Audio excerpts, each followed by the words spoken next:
This is a Film Stories original podcast. Hey guys, time to get in on the action for the biggest moments in basketball with Prize Picks, America's #1 fantasy sports app. Just select 2 or more players, pick more or less on their projections, place your entry, and win up to 100 times your money. Right now, Prize Picks will match your first deposit of up to $100. Just download the Prize Picks app and use the code GET100. That's code GET100 on Prize Picks for a first deposit match of up to $100. Prize Picks. Pick more. Pick less. It's that easy.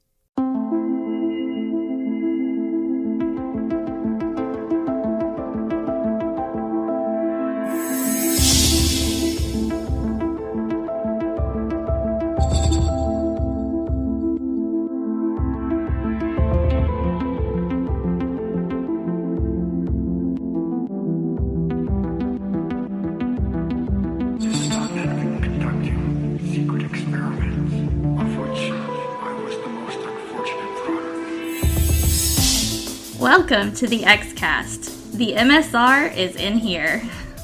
I'm Sarah Blair, your host for our first ever Shipper Extravaganza. Joining me is Jen Ferguson. Hi. And Michelle Milbauer. Hi. We've got all the hand-holding, all the longing gazes, and all the non-platonic forehead sex you could ask for in this episode. I'm so excited. I feel like I've been waiting for this episode of the XCast just about as long as we waited for Mulder to reference Scully's Afterglow. How about you guys? Definitely. We're stoked. Awesome. So excited. Let's dig in, shall we? I think it would be good, just in case there are a few people out there. I know of one, and her initials are JP. You know who you are. Who has never seen the X-Files, has never even heard of the X-Files until I mentioned it. So I know that they don't know what a shipper is. So how about for those rare flowers that are out there, we define a few shippery terms. What do you think? All right. So a shipper is what, Jen? What would you say a shipper is? Well, I had Where did the term come from? I had to try to define this for my mom a couple of weeks ago because she was listening to the podcast, and she's never watched the X-Files, so I'll have a go at explaining it as I did to her. Well, first of all, shipper is short for relationshipper, which is sort of the term that I think originally started back in the 90s, way back when I was around and following the X-Files online, and that was the term that started to emerge to refer to folks like myself who wanted to see Mulder and Scully get together in some kind of a maybe romantic relationship. And then over time that was shortened to our shipper, I think, and then eventually just a shipper. And so it's just whoever is wanting to see Mulder and Scully get together in some fashion. So yes. That's kind of the general gist behind it. Right. And now it's become kind of like this mainstream term. Like, yeah, you know, a lot of people use it and they don't even know that it came from the X-Files. Mm-hmm. Yeah, we started all that. We did. So it's kind of special to us, but we are willing and happy to share it with the rest of the world about anything. I use it freely and for just about anything these days. Like, I totally ship that, you know? Yeah, it's like a verb and everything now. Right. You can say, I ship them. It's a great ship if you're talking about the relationship. So we are shippers, they have a ship, and we're shipping it all. Exactly. Yes. Michelle? No boats involved. Sorry, Carl. Yes. So, Michelle, how about you say what MSR is? Well, that's a pretty common term when we were talking about shipping, right? Most definitely. That was a term that I remember using in the chat rooms back in the 90s. And it just means Mulder-Scully relationship. Yep. So, that's pretty straightforward. Easy to type. Exactly. So much easier to type than Mulder-Scully relationship. So, yeah. This is, I don't know that this is necessarily an X-Files thing, but OTP, I know that was one that was used, and it took me a while to catch on to what that was, but I think that Mulder and Scully definitely are OTP, which is one true pair, right? Yeah. Oh, okay. I hadn't heard that one. Yeah, I have a feeling that came post X-Files, at least post the start of the X-Files, so I'm not sure who started it, but eventually we started using it too. Right, and it definitely applies, I mean. Definitely. Mulder and Scully definitely are one true pair. Oh, this is a good one. And I hadn't heard of this yet, but it's definitely easier than typing it out. I saw Gillian Anderson wearing a t-shirt with this acronym on it. COTR. Oh, yeah. Oh, yeah. Yes, which comes from my very favorite episode. Yeah. And it means Conversation on the Rock. Yeah.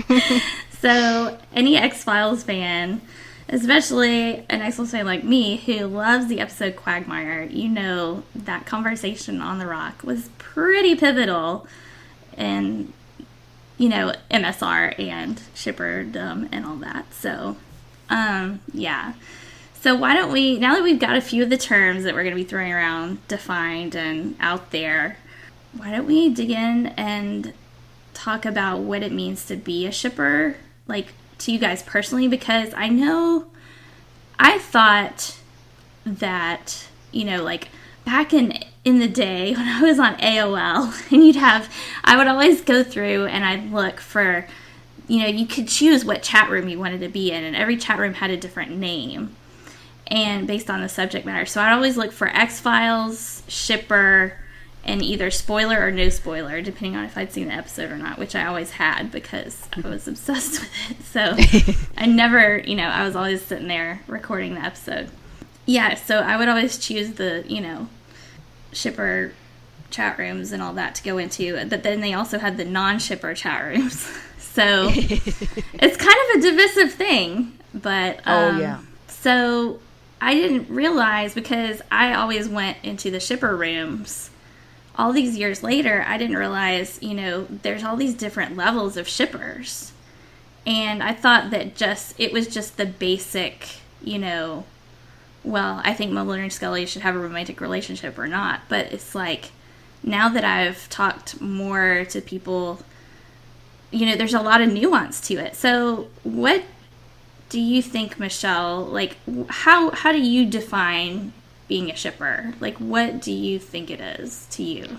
Well, I mean, for me, it comes down to basically that definition of the term. I was always, or I can't even say I was always, but once I realized, I guess, I was a shipper, it was, okay, these two people belong together, and I'm all for that, as long as we don't suddenly become this non-stop soap opera. It becomes more about the relationship than it does the cases and the weirdness and the real heart of the show. Like I said, I can't really define when I became a shipper or realized I was a shipper. And now trying to watch again, there's revisionist history, I guess, because you can watch every episode and find something that points to, ooh, that's really shippy. Oh, he held her hand longer than he really needed to there. You know, they were standing awfully close together. But, yeah, once I decided, yep, I think these people should be together, these characters belong together, I didn't have a problem with it being on the show. I had, I guess, more of a problem with it not being on the show. Yeah. Like, when we're still supposed to believe this is all just platonic, even though, come on, Chris, really? Because I know that there is a sect of shippers that are all well and good that Mulder and Scully are together and it's not platonic and whatever. They just don't really need to see it, which is a valid point. Like, hey, whatever happens in between episodes, you know, sure, fine, whatever, but they were still more into the mythology or the monster of the week or, you know, the X-File as opposed to the relationship. Yeah, Jen, do you agree with that? Yeah, I think that there's definitely a variety of different kinds of shippers, from folks sort of at, I guess, sort of one end of the continuum to be like, it's the only reason they watch the show, and they want a very sort of traditional romance, perhaps, something that, you know, that you might see on any other show, and they want Mulder and Scully to get married, they want them to have kids, they want to see a wedding. And then sort of on the other end of the scale, which I'm probably a little closer to, are folks that it just kind of adds to the show. It's just sort of part of why they watch it. I probably am a little closer to that end, although really it's the main reason I watch it, being honest. But I don't want that to be the only element of the show. That's not the only thing that appeals to me. It's the combination. It's like you can't have one without the other for me. It's like the relationship aspect of the show with kind of the mystery, the kind of all the procedural stuff, the myth arc. Those things go together, and I wouldn't have much interest in the myth arc, for example, if not for the relationship, and I probably wouldn't have as much interest in the relationship if not for all the other sort of cool mystery stuff going on. So they go kind of hand in hand for me, pun intended. And and I mean, from the beginning, probably I wouldn't have gotten into the X-Files if not for kind of the MSR angle. It's not the only reason I watched, but it's the reason I got obsessed, probably. And from pretty early on, it was kind of like that was kind of what kept me going. That's kind of, as Michelle says, you can look back and look at kind of like, ooh, where's all the shipper moments? I was looking for those from the very beginning. It's like that was what I was living off of from one week to the next. So and as well as the couple of folks online that I communicated with. So that was our main sort of driving interest as fans. But we loved all aspects of the show. So. For me, being a shipper personally is about that's the part of the show that I like the most, but it's not the only part of the show that I'm interested in. Right. Yeah, I'm totally with you guys. I think, back in the day, I was pretty, like, when I was really in my height of obsession, which is not saying much because I'm still completely obsessed 25 years later. But, I was coming of age when I was really into the show. And, like 15, 16, 17 years old, that's like when you're, learning all kinds of things. And so I was all like, had starry eyes and, it's like Mulder and Scully, but like I was all about like, they should definitely kiss. And, the hot second the Barbie dolls came out, I was like, get them out of the box and making them kiss. So, I definitely wanted the kissing. But like you guys, it's not, it doesn't completely define the show for me. I'm okay with them, I don't want the romance to be the number one focus of the show. I don't want it to be a soap opera about the relationship, but I think the relationship stuff goes hand in hand with the characters, and you can't develop the characters in the kind of relationship that they need to have with each other as humans without developing the romance. So to me, it's an integral part of who these characters are, because you can't spend that time with another person. You can't give of yourself what these two characters gave to each other without having some kind of special connection. I don't know that platonic really cuts it in this case, because, I don't know how you can really want to truly, genuinely give up your life for somebody without there being more at stake. Right. Yeah, exactly. So, yeah, I think to deny and pretend that this is a platonic thing is really sort of taking away from the characters quite a bit, because there's so much more that can be developed between them. So I'm all for the MSR, I'm all for the shipping, just because I feel like it really enhances the characters and makes them human, and I want to see the human part of these two characters. And definitely. I think the tease that we got ultimately ended up being, excessive. 25 years, come on. Really? Right. But, conversely, had they fallen into bed, episode 4, yeah. Right. They probably strung us along a little farther than they needed to, but or that we kept going back for more. Right. So yeah. That's the thing about the MSR is it's unique in the sense that it's not a traditional romance by any means, but speaking for myself, I don't want it to be either. So, absolutely. If they'd fallen into bed by episode 4, or really episode 1, let's get right down to it.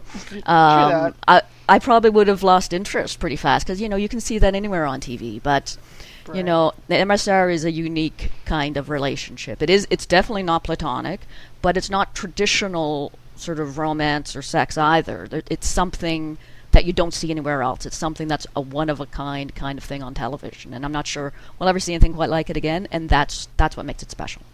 Absolutely. Definitely. I mean, it's one of those things that I know originally Fox did not want Gillian Anderson to be Scully, and, I mean, you look back at that and you think, what in the world were they thinking? I mean, the chemistry between those two actors, between David Duchovny and Gillian Anderson, even later on when there were rumors that they didn't get along and whether that's true, not true, whatever, wow. On screen, I mean, they made you believe that they were in love with each other, that they hated each other, that they were genuinely terrified for each other.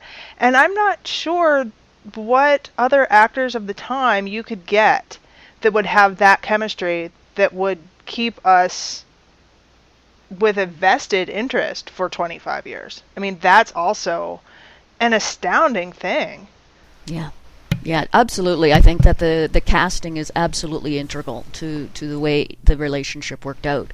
I don't think it would have worked out with any other pairing aside from Gillian Anderson and David Duchovny, because they brought so much to the role. Really more, I think, than Chris Carter ever was necessarily planning to. They just kind of, Mulder and Scully took on a life of their own, and I think it's because of the actors behind it. And yeah, they just had something magical that you don't often see. Yep. Yeah, that was my next question. Oh! No, you guys Jumping are ahead. No, it's perfect. So, yeah, like, I totally agree with you guys on that, because I don't think any other pairing would have really... I think the chemistry between those two is really what makes it special and makes it irresistible. And, I mean, it's really hard to find that.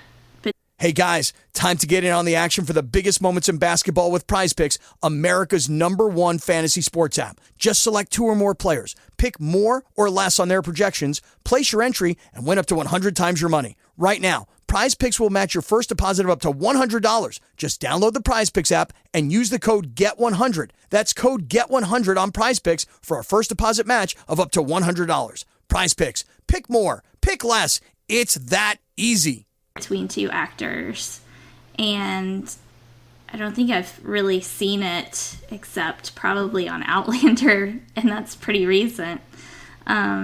Just to be able to put two actors together, and they just, I mean, it's like fire. Just burn up the screen. Yeah, just they don't the way they look at each other. Yeah. Exactly. They don't have to say anything even. It's just they don't have to do anything. They just have to look at each other, and that's enough. It's amazing. And, you know, it's like that line Mulder has, I do not gaze at Scully. You're like, oh, you do. Yes, sir. We know otherwise. Absolutely. So, do you feel like the online community really made the shipper movement possible? I mean, do you think this would have developed into what it's become without the internet? Or without, like, all the chat rooms or anything like that? How much do you think being able to be online and chat with other fans about this kind of stuff really kind of turned this into something bigger than what it started out as? I think it definitely did in terms of how we as fans perceive it. For me, certainly it did, because, back in the day when I was, watching the early seasons, I'd be looking at it and saying, are other people seeing what I'm seeing here? Because, it was all very subtle, and it's like, what's going on here exactly? So it was nice to kind of talk to other people that are like, oh yeah, we're seeing the same thing that you're seeing. We all are seeing it. There's something going on here, and we can all see it. So I think it definitely fueled that fire and maybe one week you maybe missed some key little look or something, and someone else will say, "Oh yeah, did you catch when he looked at her at that moment?" It's like, well, let me rewind my tape and check that out. So yeah, exactly. It definitely influenced my take on it.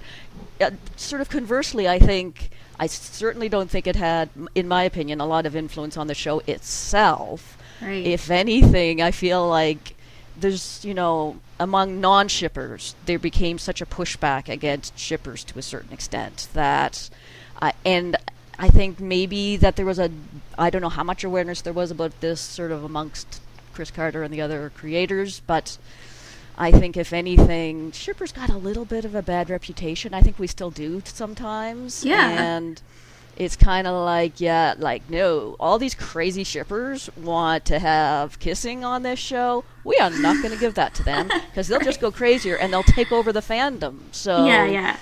And it's kind of considered, lowbrow and, whatever. Like, no, we just want what's already there to be on screen. That's all. Exactly. I hate to break it to you, but you made this. It's happening. Right. Yeah. We are just the ones who are acknowledging what's obviously in front of us. So, yeah, we're not all squealing teenagers. It's like, we're just being real here. This is what's going on, and we like it. Yeah. Michelle, what do you think about that? Oh, yeah, I think definitely the online community, even as it was then, which is drastically different than it is now, really enhanced my viewing of the show. And just having somebody else to type with about it was a great experience because I literally grew up in the middle of a cornfield. I mean, just tiny town. I don't know that I knew anybody or was friends with anybody in real life that actually watched the show.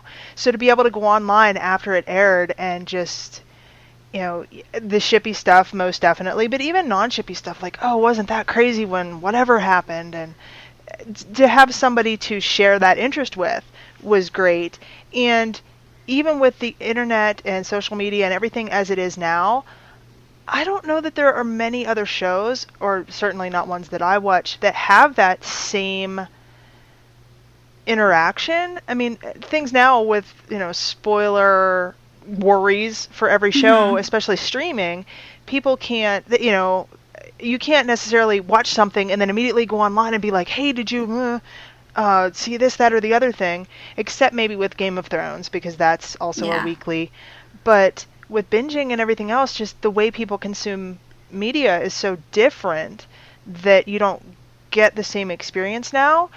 But I did notice all of us old school fans that were in those chat rooms back in the day after the episodes and rewatches and everything else were kind of out in force during these revival seasons or this 10 and 11, because while it wasn't the chat rooms per se, Twitter was a blast after the episode. Oh yeah. Absolutely. Yeah, it's like it all came back again. It's like I feel like I'm right back in the 90s. That whole vibe of let's all talk about this, and you kind of gravitate towards other people online that kind of are into the same aspects of the show that you are. So I tend to kind of communicate a lot with shippers and that kind of thing. So it's great. It's like a flashback to the 90s, except it's that much more immediate now, of course. Something like Twitter, it's a little bit more punchy and quick, and we can do pictures and GIFs and videos and all kinds of great things. Can you imagine how fun those chat rooms would have been if we had been able to have GIFs and all that? Yeah. Fun. It's so fun. It really, I think Michelle's absolutely right. It really added to my enjoyment, especially season 11. I wasn't as into Twitter for season 10 personally, but for some reason when season 11 rolled around, I'm like, let's do this. And about halfway through the season, I really started getting into sort of X-Files Twitter, and I was like, wow, I wish I'd known this had been here all along. It's awesome. So right.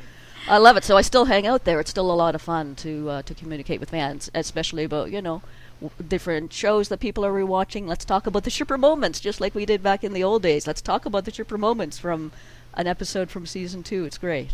Yeah, it's so fun. And I mean, I remember when I was in high school, my peers were watching the show, but then they just go about their lives. And, I come to school Monday morning and be like, guess what, guys? Did you see the show? Did you do this? And then I'd like be all buzzing about it. And they're like, yeah, we saw it. And then they'd like go on. And I'm like, you mean you haven't watched it 6 times already? And I'll never forget the first time I saw Quagmire. And it was still on Friday nights, and I was spending the night at my best friend's house. And, we sat down and watched. She liked the show, but, she wasn't like me. And, we sat in her basement and watched it. And the whole conversation on the rock, I was just, like, riveted. and then it was over, and I was like, let's talk about this. What just happened? They, like, practically made out. And she was just like, yeah, let's go upstairs. I'm like, no, wait. I was like, don't you understand what just happened? Yeah, that was it, because, like, it was hard enough to find someone IRL in real life that liked the X-Files at all, let alone someone who was into it at the level that I was into it and was a shipper like I was, too. So it was just, those things were very rare to find and a lot easier to find online. So, the second the episode would end, my husband could tell you, I'd be over at our very old Macintosh computer, logging on to alt.tv.xfiles, and I couldn't wait. I just could not wait to see what other people were saying so that I could sort of go on about all these things. Yeah, totally. The online community also made it great because you could talk about these things and people would know what you were talking about. I mean, really, you take any episode, Monster of the Week, Mythology, it doesn't matter. Explain that plot to someone who's not familiar with the show. Right. They look at you like, have you had a stroke? Like, what are you talking about? None of this makes any sense. So it was just great to have people to talk with about it that shared the passion, but also, I mean, if you were face to face with them in real life, they may still look at you like you're out of your mind, but at least, like minds, I guess. So it was refreshing, I guess, to have that, because I know in my tiny little town, if I tried to explain somebody what happened in the episode Ice, they'd be like, and you didn't change the channel? Right. What? Yeah, try explaining the plot, and try explaining, for me, it would be all about, like, and then for just a second at the end, their hands touched. Yeah, right. Be like, and it was amazing! But you don't understand why this is so important. Yeah, try explaining Arcadia to a 5-year-old like I did this morning. But Mommy, is it just dirt? Yeah, it's just dirt. It's trash monster. But why is it a monster?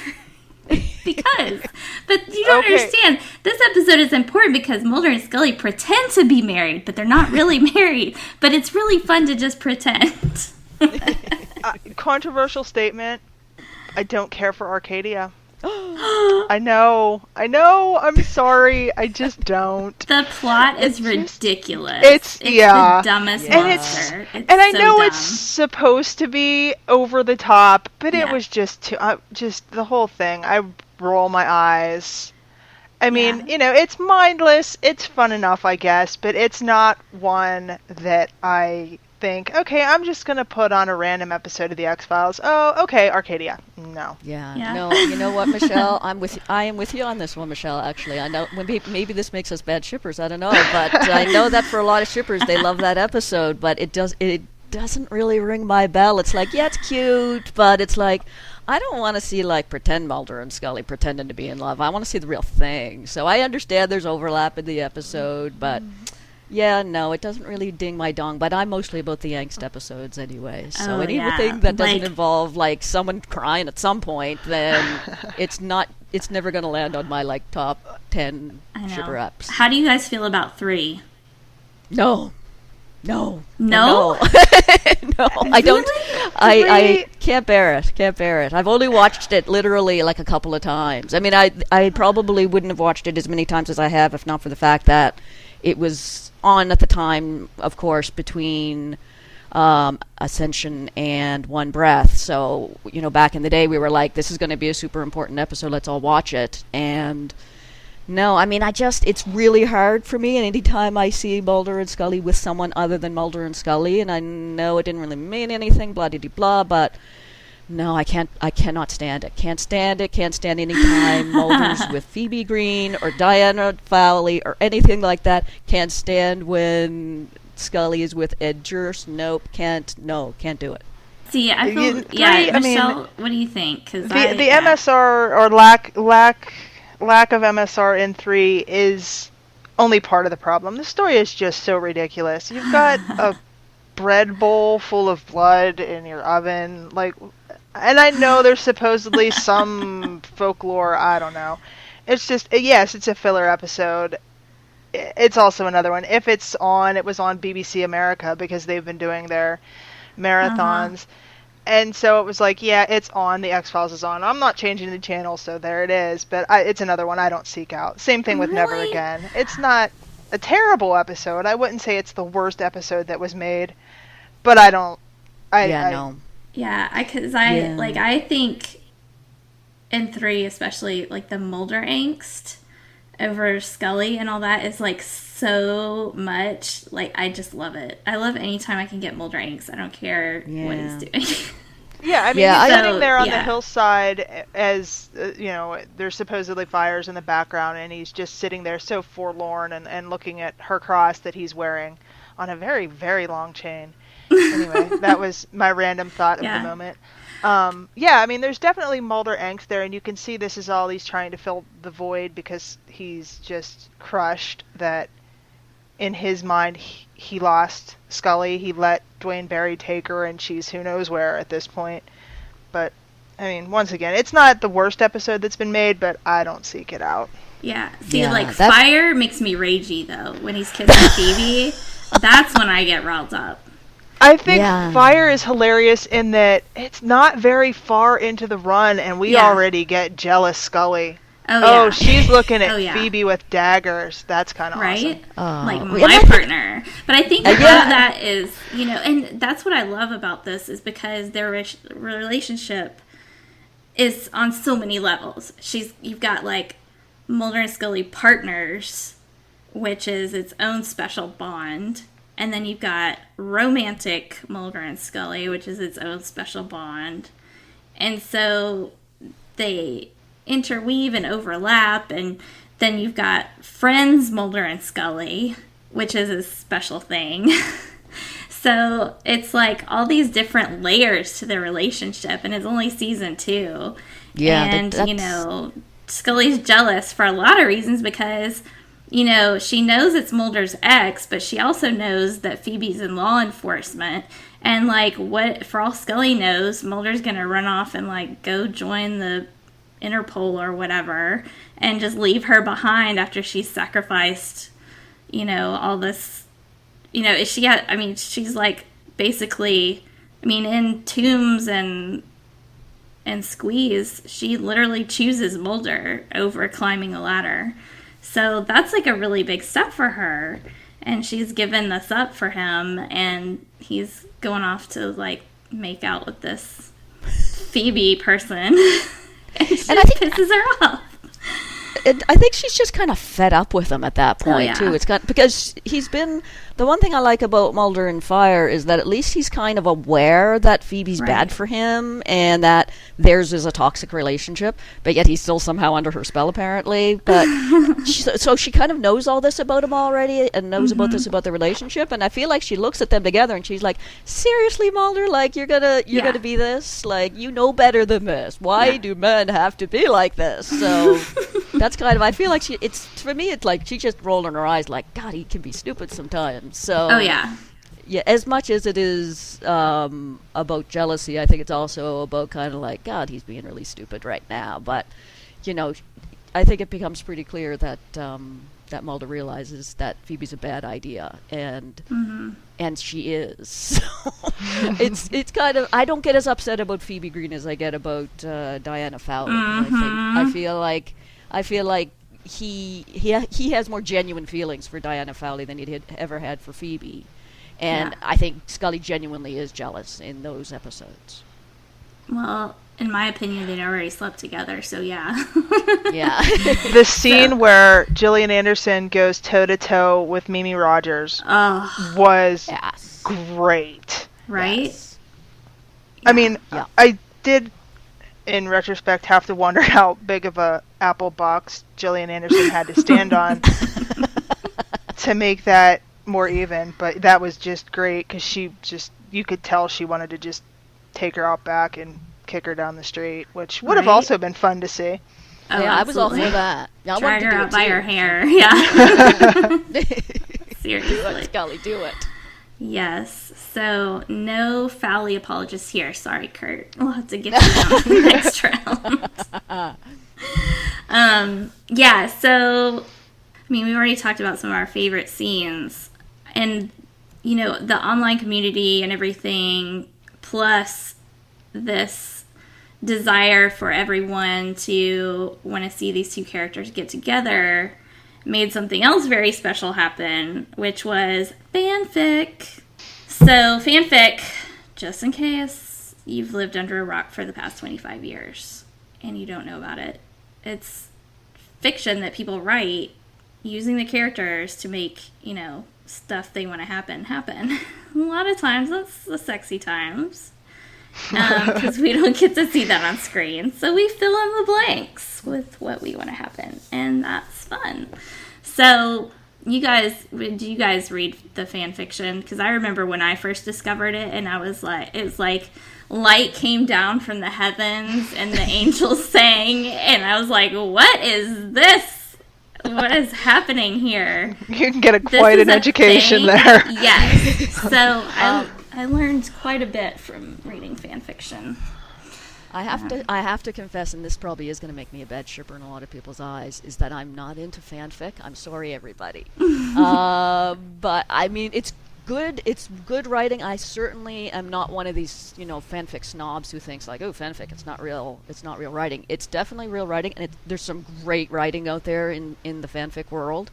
But for some reason, it feels like it's cheating somehow to me. It's kind of like, but this isn't like what was on the screen. And I'm just used to Mulder and Scully being a screen experience, not a like literary experience. So I feel kind of weird reading it. So I'm sorry, I'm not really into fanfic, but I appreciate those that are. Absolutely. Michelle, how about you? Yeah, I fully admit I have read fanfic, and a lot of it's like, oh boy, this is what we're doing. Okay, next, because wow, brain bleach and move on from that. There is a lot, and some of it is better than others by far. I couldn't name titles if I had to, but I mean there have been some that are written in a way where it feels like the characters. It's something you wouldn't necessarily have ever seen on the show, because some of it wouldn't even air on Cinemax. It's real educational and definitely non-platonic. But yeah, I mean, some of it is very well written, very well done, and then there's other stuff that is just so far into left field that I can't do. But I definitely appreciate the talents of the people that are putting that out there, because, as I said, a lot of it's very, very well written. And then there's smut, but to each their own. Yeah, I mean, I'm not gonna lie, I embraced the X-Files fan fiction fully and wholly. The smuttier the better. I was all for it. I went to a Christian high school and a private school, and I printed out some stories and kept them in a folder to read at my desk. Nice. I probably would have been suspended if anybody had known. But thank goodness that was 18 years ago, not to like give away my age or anything, but so I'm sure they're not gonna like expunge my record. But yeah, like fan fiction was, once I discovered it and I like read a whole bunch of it, I was like, I didn't even know this was allowed. And I mean, back in the day, we had to be real secret about it, and it was like this really special thing that, everybody put the disclaimers, like, these are not my characters, I don't want these, and there was even like almost not a competition, but to see who could write the funniest disclaimers. So that was a lot of fun. And I never actually posted anything online, but I definitely wrote my own fan fiction, and I have since then. And it was actually how I started writing, because up until then, I didn't even realize, like, hey, I can borrow these characters and, like, make my own stories. That's cool. So, and I didn't have to show anybody. I didn't, have to do any of that. I could just write for fun. And that's how I got into writing in the first place, was writing X-Files fan fiction. And I was never ever brave enough to actually post it online, but and have other people read it. But it did help eventually build my confidence and helped me want to become an actual writer and make up my own stories. So it's kind of important for me. And I know, like, people are still writing X-Files fan fiction. I still write it. Like, when I get stuck on my own stories and I need to just get the words flowing, I'll sit down with Mulder and Scully and, hack out something really fast and try to, like, get my mind going again. And it actually works really well. So, yeah, I love fan fiction. It's fun. But yeah, that's one of the fun parts of being a shipper, is being able to have that if you so choose. But yeah, and there's a couple of really interesting stories out there. It's fun to trade stories, and there's even fanfic stories that I think about years and years later that I haven't read.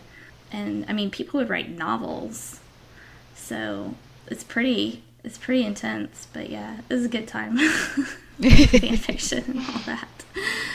So how do you think, like, I know season 11 brought us many, many shippy moments. Do you think that was due to a progression of the characters themselves, or do you think it was more like Chris Carter's like, all right, fine, this might be the last time we're going to do this, so we'll give you what you want, or a combination of the two? And would you say season 11 is the shippiest season out of all the seasons? Season 11, I think, is the most blatantly shippy right. season. But, I mean, part of that may also be because it was so short. There were only 10 episodes. Whereas when we would get 24, 25 in the original run per season, maybe those moments were stretched out more. But, I mean, we got +1. We got all the banter in this. The conversation in the church in Nothing Lasts Forever. I'm not even going to talk about my struggle 4. Don't. Skip it. Nope. But, yeah, I mean, there were moments or entire episodes this season that were completely devoted to their relationship.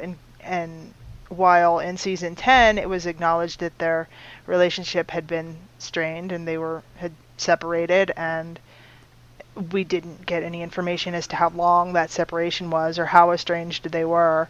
But the rebuilding of that in season 11 felt right.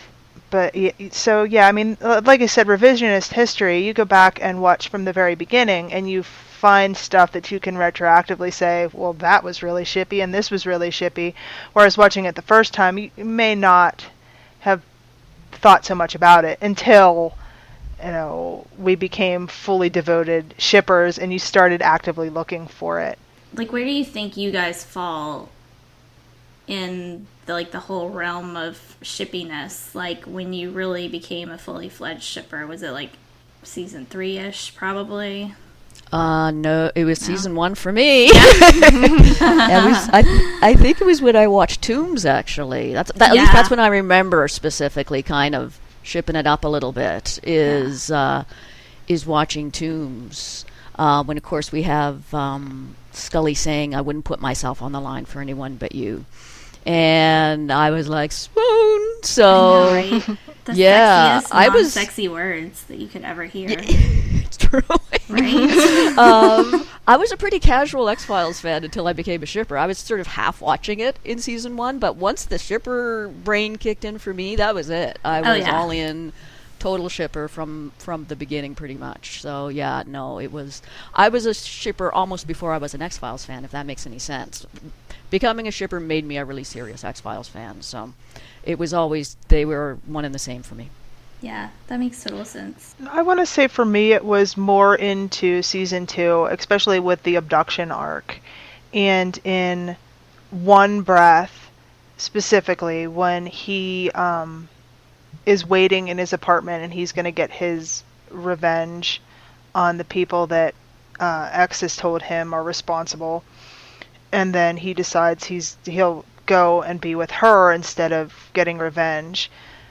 His speech to her in the hospital was, to me, something that wasn't just, hey, you're my partner, you're my friend, come back.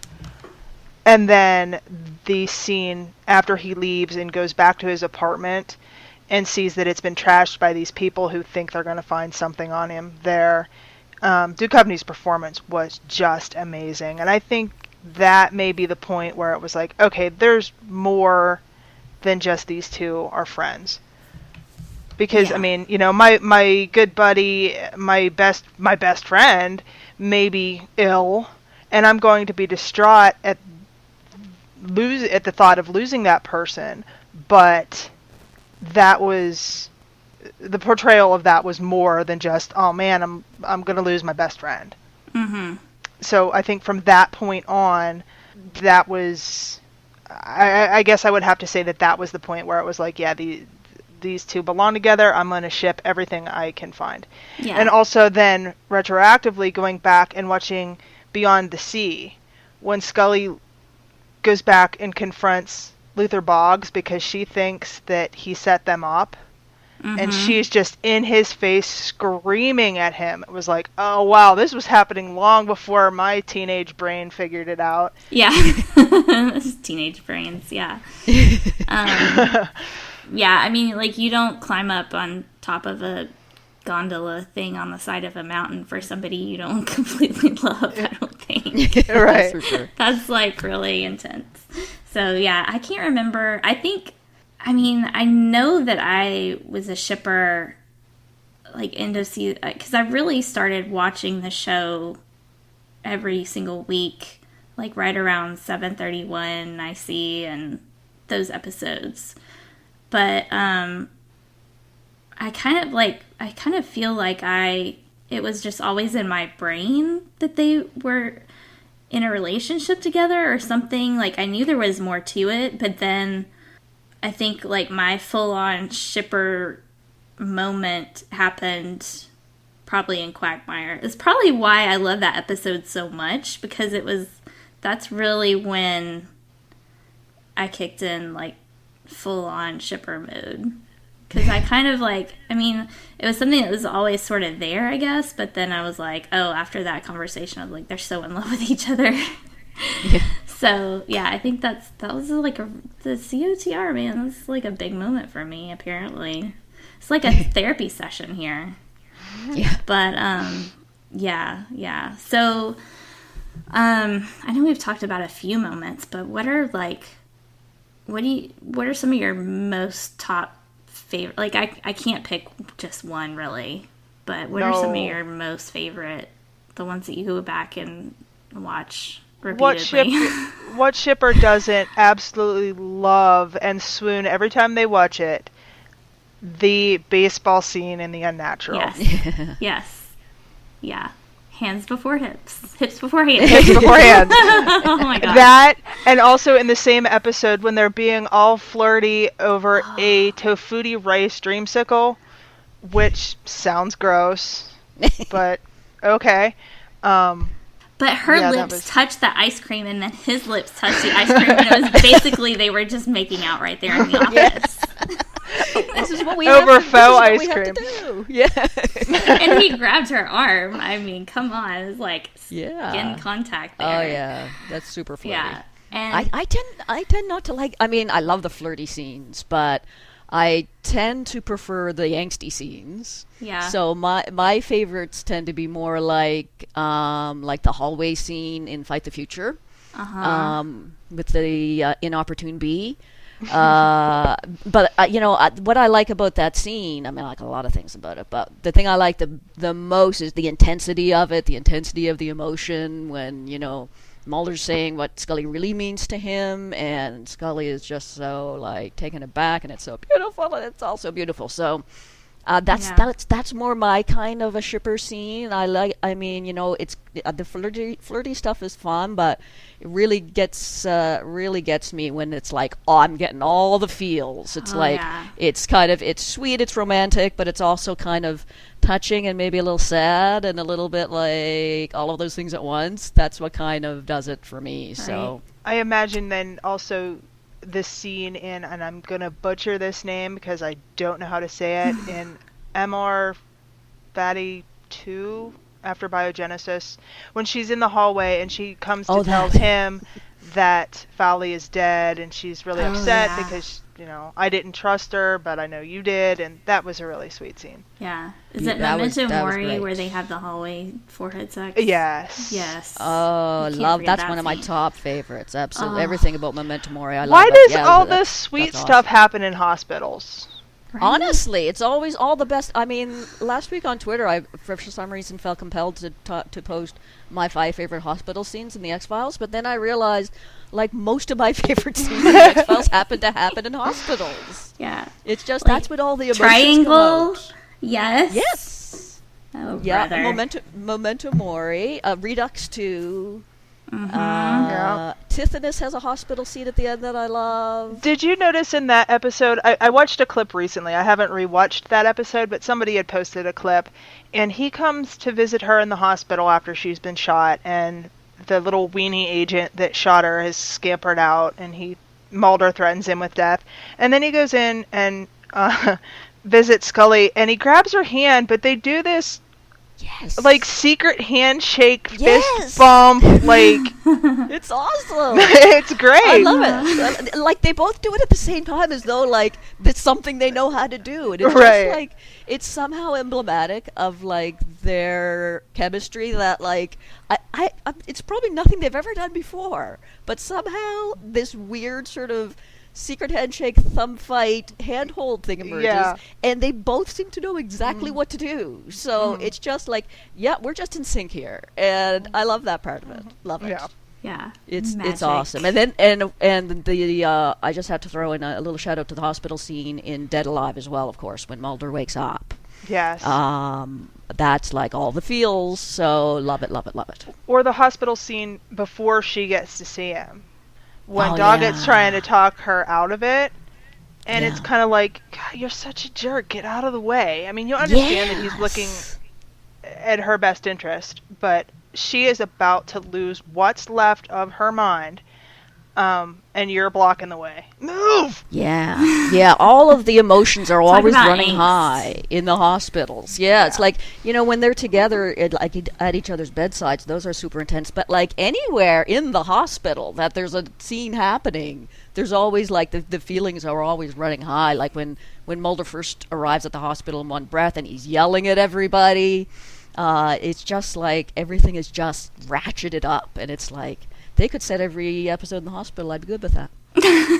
There were times where it seemed like they almost did. This scene, the opening scene in The Red and the Black. Oh, yeah. When he is walking across the dam, and he sees they're zipping up a body bag, and you can feel that his heart stops when he sees the shock of red hair. And then when he realizes, of course, it isn't her, the relief there. And then when she wakes up in the hospital, just completely like, wait, what? And sees this on the news. Yeah, that one made my top 5 of hospital scenes because, it's just, again, just so intense, and Scully is just so confused, but she's just so looking to Mulder to fix it and to make sense of it for her. Like, she's really like, Mulder, fix this for me, explain this to me, make me feel better. Of course, he can't at that moment, but love it. And then when she's under hypnosis and grabs you want to make sure that anybody that can possibly be hearing that scene knows what's really happening. It sounds real bad. Accidental? I don't know. Accidentally on But purpose. aside from that, I think it's sweet how she's hypnotized, but she automatically reaches for him. Yeah, definitely. Yeah, he's always like her, because throughout the X-Files, especially early on, it's a confusing world for Scully. It's very stressful for her because her beliefs are constantly being challenged, and she's being exposed to these crazy things that she didn't imagine existed. And so Mulder is her touchstone, to steal their term. He really is that. He's the center for her. He's her constant. He's the one thing that makes sense to her with all this crazy stuff going on, and she really counts on him to kind of be her guide through this crazy world. And she wants to be there. She wants to be a part of it, but she needs him to be able to sort of survive it, and that's important to her. Absolutely. And we can't forget about the dance in Postmodern Prometheus. Oh, it's Gotta very bring sweet. that up. I mean, It's so sweet. am I the only one that's completely left grinning ear to ear after that scene? Oh no, you're not the only one. No, not alone in that. Yeah. Oh, yeah. And it's one of those episodes that, like, in my mind, I think of it as when I'm thinking of shipper episodes, Postmodern Prometheus pops into my head. But really, that's the only scene that's super shippy. I mean, there's a vague shippiness throughout the episode, but really, it's just that one scene. But that's enough. I mean, lots of episodes that I think of as shipper episodes, really, it's just like one scene that makes it. The rest of it's pretty ordinary. Like I think about Millennium, for example, where we had their first kiss. That is like not a romantic episode at all. And you wouldn't know that a kiss was coming, that's for sure, if they hadn't been spoiled ahead of time. And then, out of nowhere at the end, boom, here's a kiss. So it's like sometimes it's just that one scene, but that one scene is so great that it's enough to make the whole episode awesome. Right? And then you've got Detour, which is basically shippy almost all the way through. Mm-hmm. Yeah. Huh? So, or not Detour. I love that. Drive. No, yeah, Detour. Yeah. I always Detour. get Yeah, Drive Detour. and Detour messed up in my head. Yeah, fair enough. They get swapped. Because they're both about cars. And they both start with D. Yeah. I That's understand. It one happens to me all the time. Yeah. No. But yeah, I watched Detour this morning, and it's pretty much nonstop shipperness because you've got It really is. You've got the partners, and they're all like, "So what about you guys?" And Mulder and Scully are like, "Mm-hmm." And then she comes with the wine, and he's like, "Sorry, Scully, gotta go. We've got an X file." It's like, Mulder, get your head out your ass, man. She's like, come on. ready to get it on with you and get you drunk. Yeah. And take your clothes off, and you run away. Oh, Mulder. Yeah, Mulder. that one definitely has a shippy vibe the whole way through. Yeah, So yeah. that's one of my faves. Yeah, And a good. lot of season 8. Oh, yeah. Also, especially, even the ones where Mulder is still missing. There's so much there that, it's clear that, once again, just like he wasn't just upset because his friend and his partner are missing. It's aside from the Requiem bombshell at the end, which at that point we're still led to believe, okay, well, I can't imagine who else's kid this is going to be, unless we're really not seeing a whole bunch of what happens between these episodes. But, there's just a lot. And then within and without to open season 8, her reaction and her behavior at the loss of him and loss of Mulder, or missing Mulder, and chucking the cup of water in Doggett's face because he was a dick. And and then of course Kurt had mentioned, so we're going to bring you up again, Kurt, a week and a half, 2 weeks ago now, that he had watched This Is Not Happening. And the entirety of that really is very shippy. It ends quite crushingly, but there were some scenes in there that were just so beautifully done and beautifully acted by Gillian Anderson and Mitch Pileggi, and even Robert Patrick and Annabeth Gish. That episode was incredibly shippy and very moving, where it could have very easily veered over into soap opera cheesiness.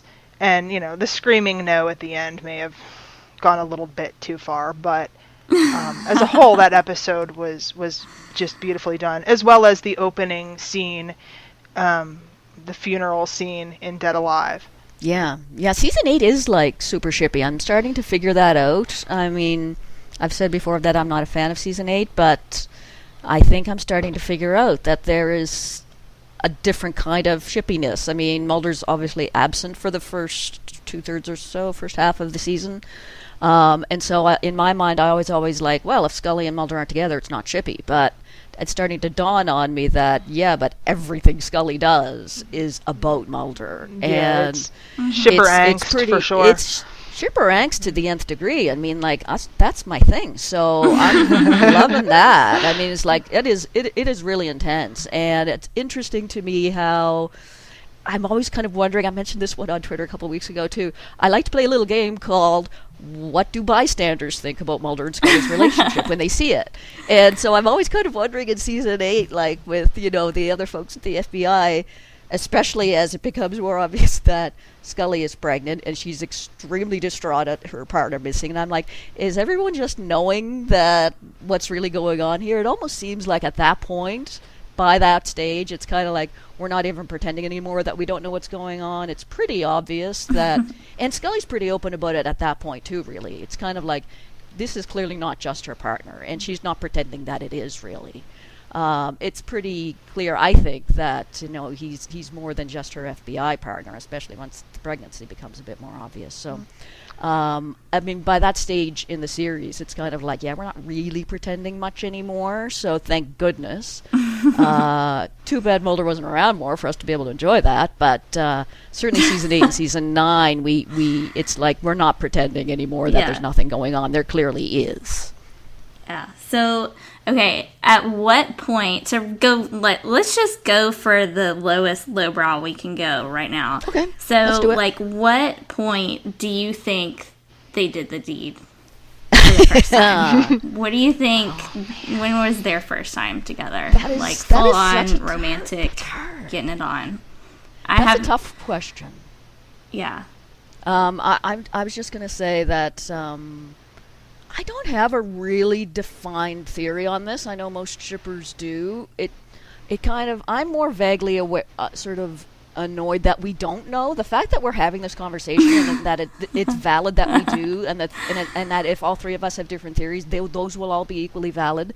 That just irks me a little bit on a certain level. That traditionally, and I know the X-Files isn't traditional, and that's really what I love about it, so I have to remind myself of that. When you have a will they, won't they kind of relationship, we know when they do. It's obvious. And the fact that the X-Files, it's not obvious, has always kind of irked me a little bit. It's like, you can't just, make one thing clear for me, can ya? It's like, I kind of felt like Chris Carter was like, fine, they can have sex, but we are not going to show it, and you're going to have to figure out when it happens. It was kind of like, I don't really want to do this, but I recognize at this point I can't stop it, so it's kind of like, all right, you guys figure it out. So I tend to kind of go with all things being the first time, just because I guess I'm all about what's on screen, and because that's the only time we see it on screen, to me, it makes sense that that's the first time, and there's some things about that episode that make me believe that, but I know there's lots of people that refer to all of Season 7 as the season of secret sex, so I know there's lots of different theories about when it happens, or prior to that. Michelle, what do you think? I don't know. My thought is probably sometime after Fight the Future, because really that's the first that Mulder has really laid it out there. His, I mean, and it not just, I'm going to tell you this so that you won't leave. So I'm thinking season 6, definitely by season 7. But I think sometime after Fight the Future. See, y'all are way late here. Yes, I've thought about this a lot. I think they've definitely made out quite a bit in season 3.